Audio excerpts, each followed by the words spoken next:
Marlins fans, welcome to a new episode of Big Fish, Small Pod, hosted by Ely Sussman on this Monday morning, as will be the case every Monday throughout the entire season. The Small Pod is presented by MPT College Consulting. Check them out at mptcollegeconsulting.com.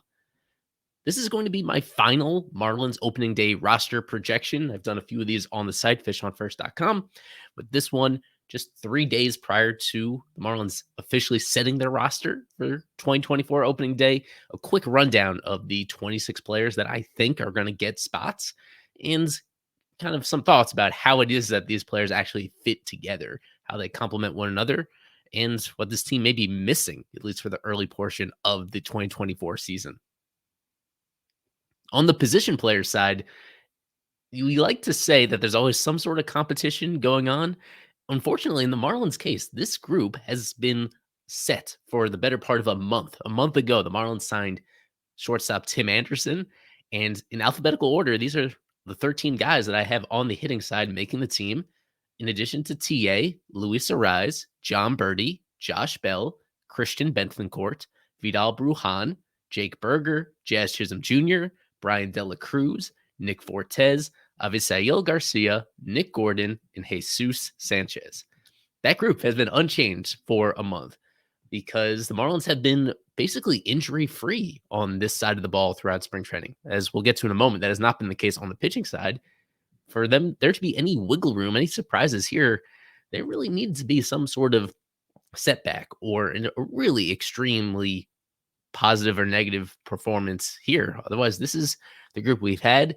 As everybody has noticed, Dane Myers had a terrific spring training, somebody with nothing left to prove in the minors, and he's the next man up in the outfield.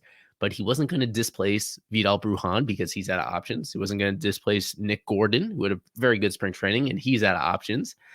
And he wasn't going to displace Avisail Garcia, who is owed $29 million over the next couple of years as part of his contract. If the Marlins were going to do something bold like that, then they would have gotten rid of Avi before spring training started, in my opinion. They weren't going to make a really bold decision just based on exhibition game numbers, despite the fact that Dane's exhibition game numbers were incredible, an OPS over 1,200, tied for the team lead in home runs, etc. But that group is pretty well set in stone. There are a couple of very troubling areas here, as we have stressed ever since they acquired Tim Anderson to be their shortstop. For all the upside he has offensively, doesn't really help them in the field. Like defensively, you just go down this list of guys, and there aren't very many standouts whatsoever. Fortes is coming off a good year, especially in terms of blocking behind the plate, and Jazz Chisholm Jr., he got a lot better at center field as the year went on. Overall, it's hard to see a path to this group being even close to average defensively, just because at a lot of these positions, they lack mobility, like overall athleticism here. They're going to be average at best and probably below average defenders at almost every position, except for catcher and maybe center field. And at all those other spots, you're really relying heavily on those couple standouts to make up for the deficiencies elsewhere. And I am curious to see how that plays out over the course of the season. The other one is offensively. Should be a better offensive team than last year. It's not saying much. It should be better. The one area where they'll definitely be deficient is plate discipline. There are not any super patient hitters in this group at all. There's guys that hit especially well when they have the platoon advantage. And Skip Schumacher has spoken about that, making sure that, especially among some of these lefty bats, getting them in the lineup all the time against righties and then protecting them when they're lined up to face southpaws, that will help. Even in those cases, there's just not a whole lot of patience here and selectivity. These guys are not going to work very deep counts. The path to being a solid offensive team is probably going to hinge on power hitting from Jazz staying healthy the whole year, from having complete seasons from Jake Berger and Josh Bell, from those other guys like Anderson and Arise. They'll get their fair share of singles, but they're also just not very dynamic base runners once they get on. And the missing element is those walks. I just don't see anybody in this lineup drawing maybe more than 60, 65 walks over the course of an entire season. and that is going to just reduce the opportunities that they have to score runs. It's going to be really reliant on actually hitting home runs to drive in runs, which has not been the case for Marlins teams in recent history. Now, as we switch over to the pitching side, first, the ones that are not going to be on the roster due to their situations, most of them due to injuries. We already have Sandy Alcantara on the 60-day IL as he recovers from Tommy John.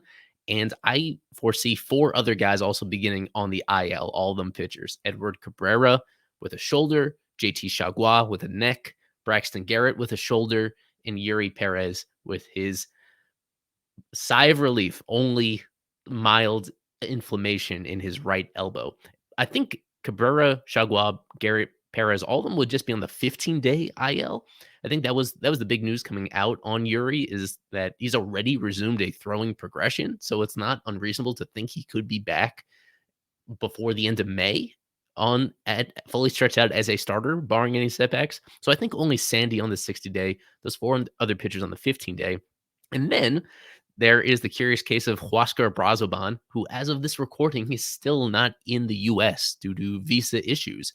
My understanding is that the likely move there will be putting him on the restricted list, which also removes him from the 40-man roster until he's actually able to report. The other complication could be if for whatever reason that's not possible and they have to simply option him to the minors.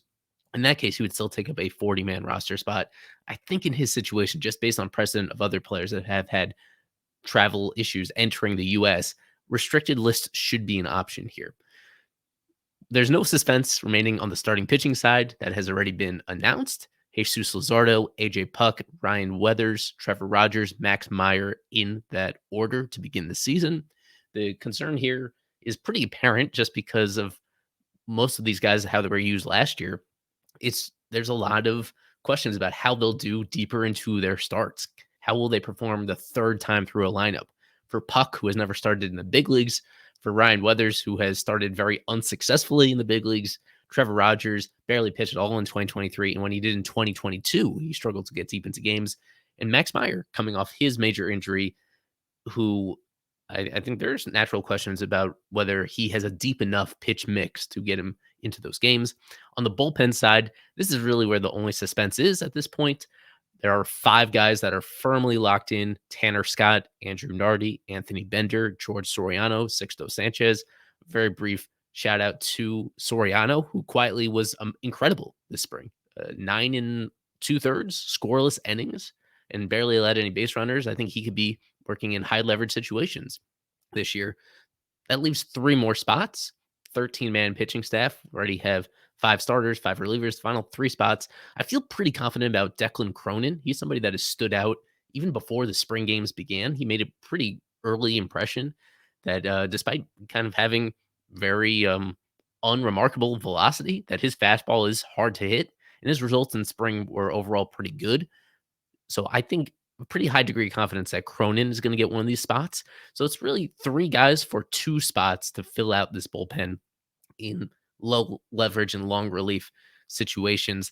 Anthony Maldonado has absolutely nothing left to prove in AAA. I think the only question is whether they want to hold him down for a little bit in order to play some service time games and get a additional year of club control if they hold him back for the first few weeks of the regular season.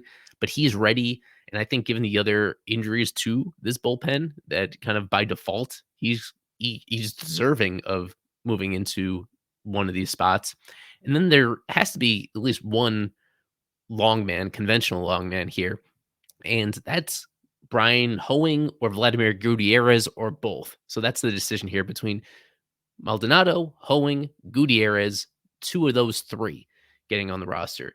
Now, due to the questions about how long the starters are going to go deep into games, I wouldn't be surprised if they go with two long guys. They go with Brian Hoeing, who did that job for a lot of last year, and Vladimir Gutierrez, who used to be a starting pitcher, who has a fairly deep pitch mix, who has been relatively stretched out during spring training games. I wouldn't be surprised if it's Hoeing and Gutierrez in place of Maldonado. Gutierrez, non-40-man player for now, but he can take that Huascar Brazoban spot, assuming that Brazoban goes on the restricted list. If for whatever reason that 40-man spot does not open up, then maybe it's Hoeing and Maldonado, and Gutierrez reluctantly accepts an assignment to AAA. But that's kind of the question around Gutierrez is whether he'll take that assignment if offered to it. Which of those guys do they want to keep stretched out as a starter in the minors, perhaps? Maybe Gutierrez. Maybe they want to give Hoeing one more opportunity to be a starting rotation depth piece and have him in AAA. So there's a lot of volatility there. The prediction that I went here is that Gutierrez and Maldonado get those final two bullpen spots. So a super quick rundown here on the hitting side: Anderson, Arise, Birdie, Bell, Bethencourt, Brujan, Berger, Chisholm, Dela Cruz, Fortes, Garcia, Gordon, and Sanchez. On the pitching side, Luzardo, Puck, Weathers, Rogers, and Meyer as starters. Scott, Nardi, Bender, Soriano, Sixto, Cronin, Gutierrez, and Maldonado as relievers. This has been Big Fish, Small Pod with Ely Sussman, presented by MPT College Consulting. What do you think about that projection here? You can comment directly on the site if you want to share your own 26-man forecast entering opening day. Either way, we are so close to the real games beginning when our best coverage is ahead of us. We appreciate everybody for the support. Go Fish.